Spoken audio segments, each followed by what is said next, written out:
Hey, everybody. Welcome to another edition of the Main Street Moments podcast. And this is Kathy. I'm here with Brian.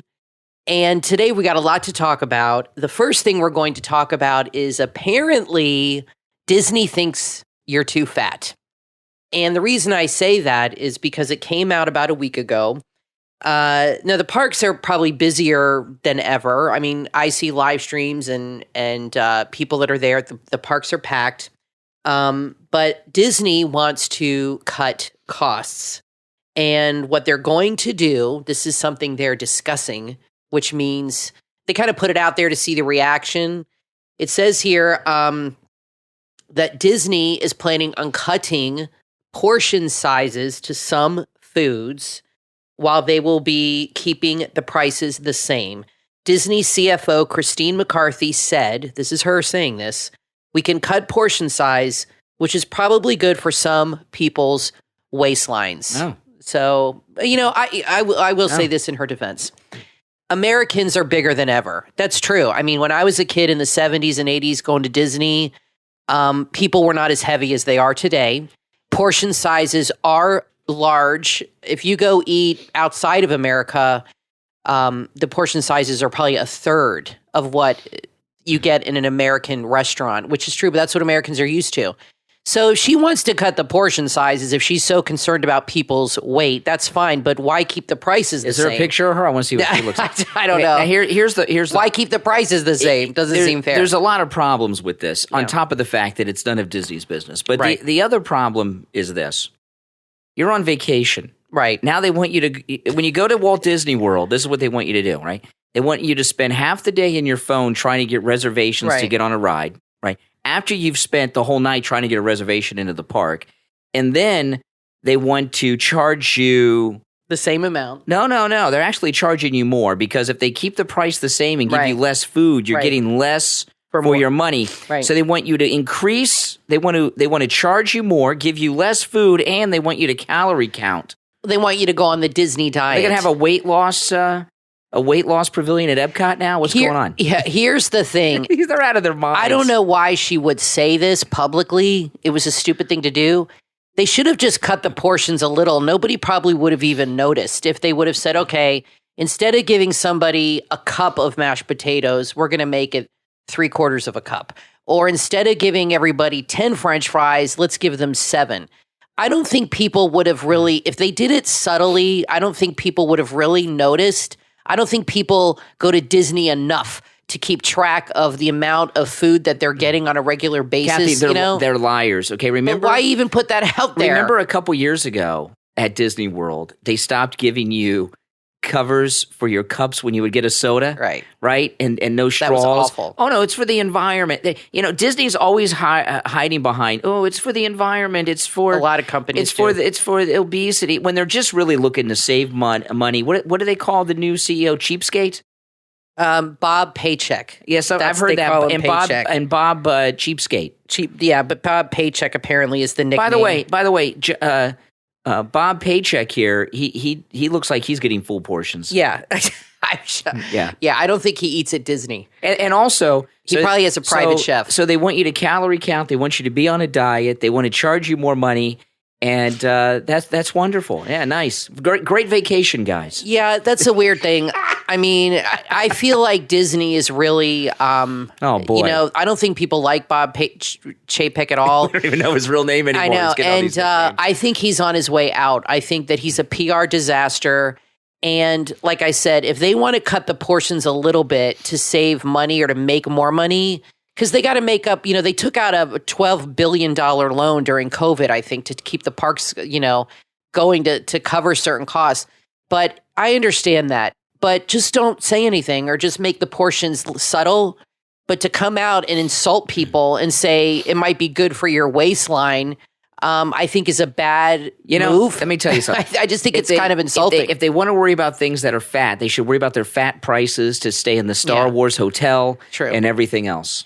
Well, it seems that Disney's all about money, and well, it's a business. It is a business. I understand, but it was always a business from day one. Disney was a businessman. I mean, he had a successful life, but I never felt like he had a successful business at the cost of the guests' enjoyment.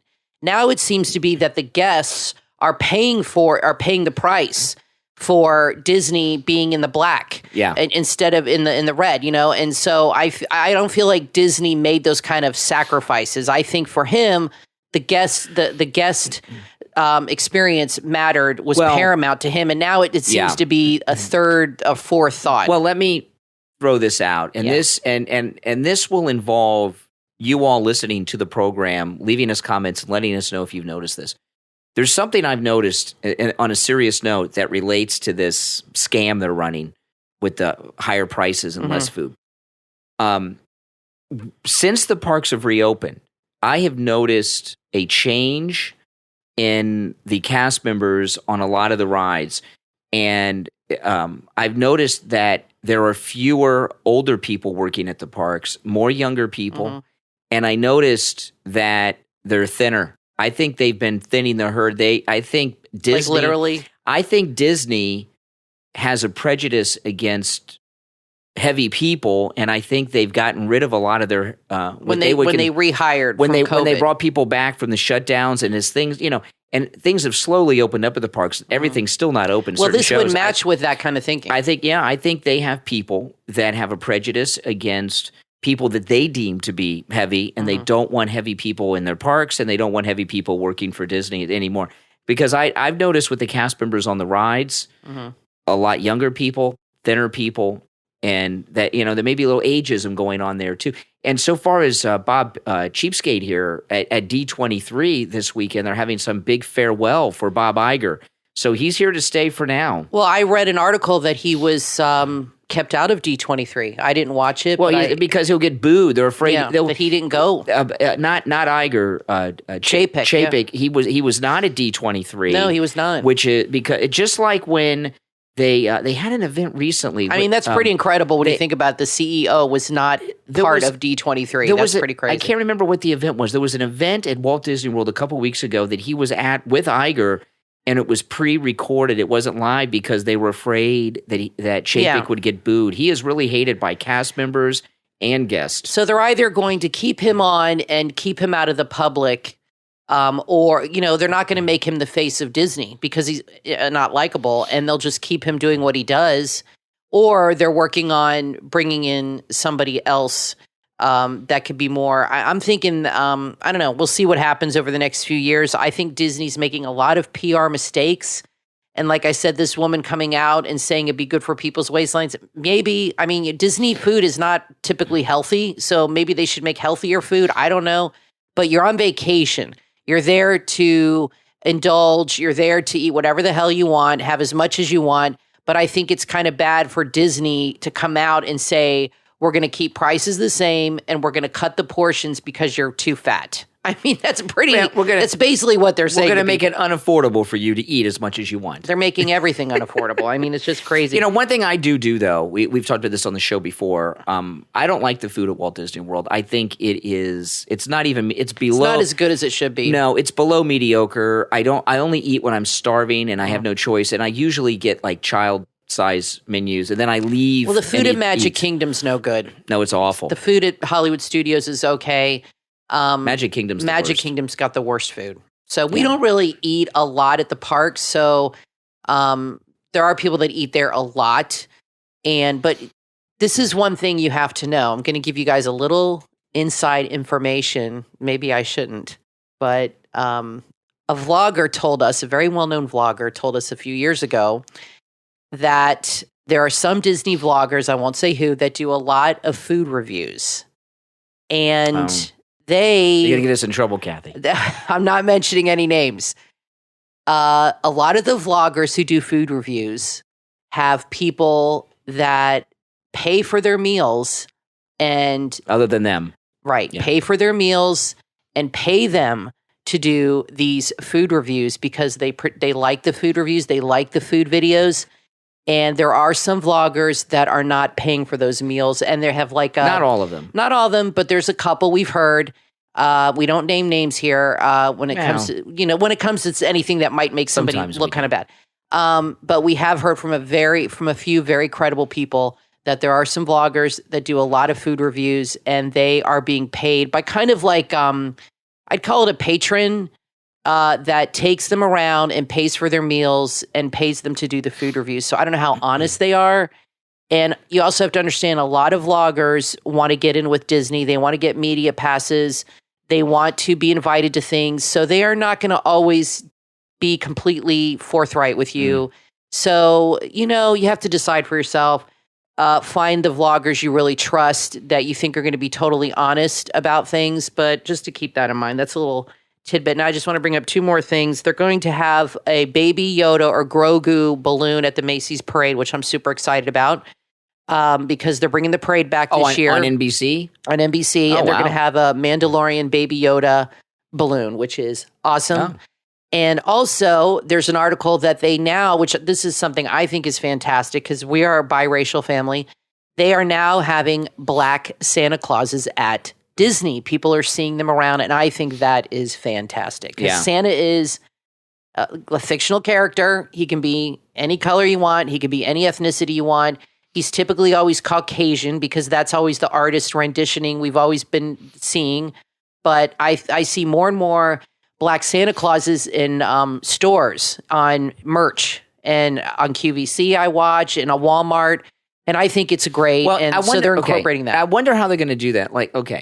So, I think the kids will love it. So is this a Santa Claus that's in the parade, or is this a Santa Claus you take a picture with? I'm not sure. They just said they've seen them around the parks, probably at Disney Springs, maybe during Epcot Festival of the Holidays. They might have, they have different Father Christmases walking around. That might be it. So, but they're starting to incorporate them into the parks. Because what I'm wondering is, in the parade, that's no problem. They do the parade several times a day. They'll rotate. But if it's a thing where you wait in line to take a photograph with Santa, I don't think they're bringing that back quite yet. I don't think they ever had that. Would there be a line for white Santa and then a line for black Santa? That seems like discrimination. It says here, Disney is attempting to make its holiday celebrations more inclusive to fans this year. According to CNN, both Florida's Disney World and California Disneyland have introduced diverse Santa Claus characters at meet and greets. Oh. There you go, across the theme parks. But it would be random. You wouldn't wait in line for white Santa or wait in line for black Santa to take a picture. Would they, if I go... I think you're making too much of it. Well, if I go on Main Street, and they have, I can, when they bring back everything, I could take a picture either with Mickey or Tinkerbell. They don't give you a choice, no. Okay. Because that seems like it'd be counterproductive. No, I don't think they give you a choice. Okay, you know what I'm saying? No, that wouldn't be good. No. Okay. It says Disney fans have shared their own thoughts. They're very happy about it. No, I don't think I don't know how they're doing it, but they're probably having, said, when you go to Epcot, they have multiple Father Christmases from each country that walk around. So they're probably going to have somebody there. Maybe they'll alternate and have one in the parade, but I don't think they're doing a meet and greet where they have a whole row of different ethnic. Maybe I'm wrong. Okay. But I think it's a good thing. And, I think it's wonderful. And I think for all the kids, it's a nice thing. Absolutely. To see. So what did you want to bring up? You were talking about. I was reading an article the other day about the Lightning Lane, which is a disaster at Rise of the Resistance. In fact, it's such a disaster that they're testing out a new type of queue at Galaxy's Edge for Rise of the Resistance in Disneyland. Well, we know people that went to Hollywood Studios last week, and they tried all day to get on the Lightning Lane for Rise, and there were no openings. They ended up waiting in line for 2 hours, which is fine. That's old school. We don't mind. We can handle it. But they did try all day long to get on the Lightning Lane, to get a Lightning Lane pass, and there were none available. Well, there was an article that came out because cast members leak things out, which is a good thing because we find out very specific details on what is going on. So this comes from cast members. The way the Lightning Lane is working, they are allocating on a particular ride, they are allocating 93% of the capacity of that ride to people that have the Lightning Lane as opposed to the standby queue. And for those that don't know the difference, the Lightning Lane's the thing you pay for, the Fast Pass we used to get for free that we now pay for. While we're paying more money for less food, we pay for something we used to get for free. They call it a Lightning Lane, but it's the Fast Pass. The standby queue is when you just get in line, you have no pass, and you just wait. So 93% of the ride capacity, that means 93% of the people getting on the ride are lightning lane people. Right. So you get in a standby line on some of these rides, good luck to you. And we had friends that waited about 2 hours, which is really the way it used to be. They may have not been using the lightning lane that day because the lightning lane's been a complete disaster. But if they are, the way that it worked with the Fast Pass was very similar on a lot of in-demand rides.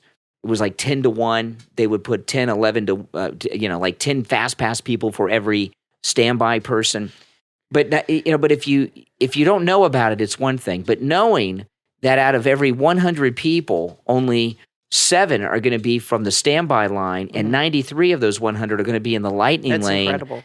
That's not fun. Well, all they care about is how much money they're making, and I really wish they would do more what Universal does. It seems to be a better system with the Express Pass, where you pay extra, you get a different pass, and you just you don't have to worry about checking apps or I mean, how unfun is that?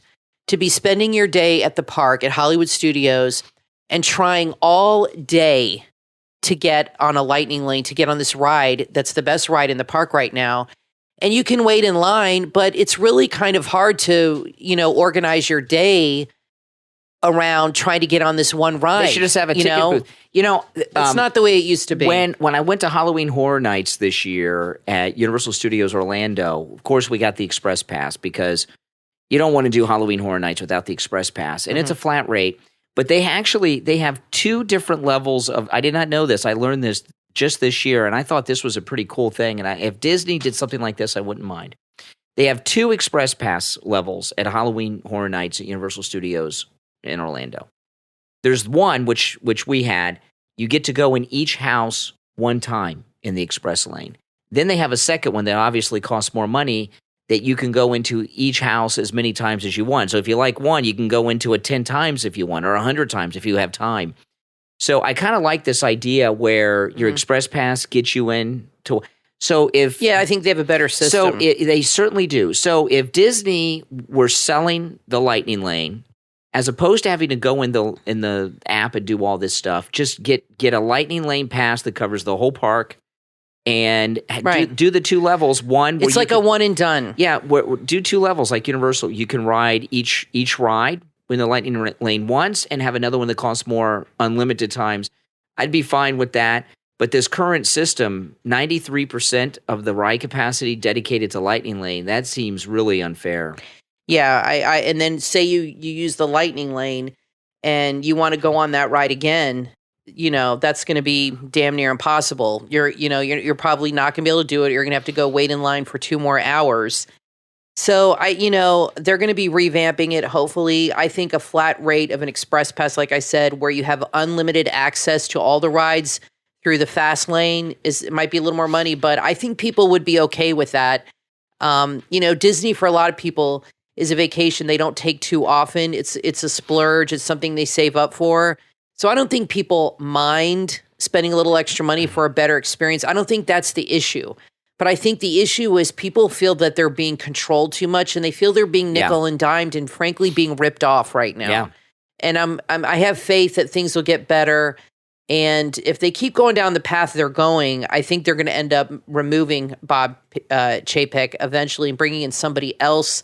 I just don't see a lot of positivity around him. I don't know anybody that likes him. At least with Iger, there were people that didn't like him, but there were a lot of people that did. I like Bob Iger. He was a visionary. I wish he'd come back. There was Bob a lot Iger. of growth under him, and you didn't see this so much nickel and diming of charging you. They're going to be charging you to like just to breathe. Now, before we go, we have just added on our podcast. We are now on Spotify. Yes, we are on Spotify now. Yes.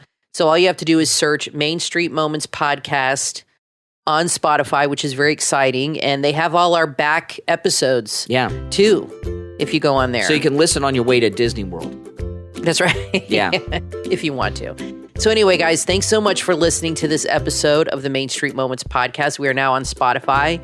And we hope you guys have a really good holiday, good Thanksgiving, and we'll see you in the parks.